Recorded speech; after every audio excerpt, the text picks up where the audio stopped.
Most 7 years after Adam's arrival, the Melchizedek receivers remained on duty, but the time finally came when they turned the administration of world affairs over to Adam and returned to Jerusalem.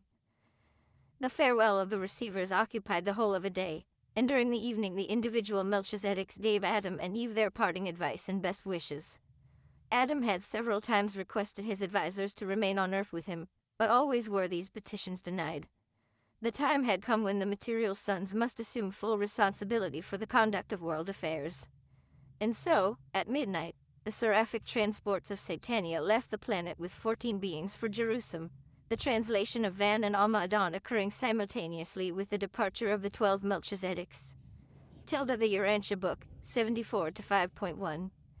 It was farthest from Eve's intention ever to do anything which would militate against Adam's plans or jeopardize their planetary trust.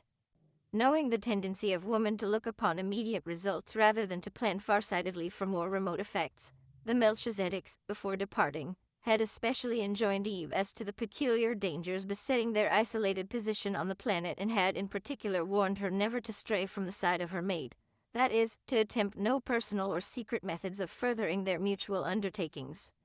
Tilda the Urantia Book, 75-2.4. Time passed, but Adam was not certain of the nature of their offense until 70 days after the default of Eve, when the Melchizedek receivers returned to Urantia and assumed jurisdiction over world affairs. And then he knew they had failed. Tilda the Urantia Book, 75-5.8.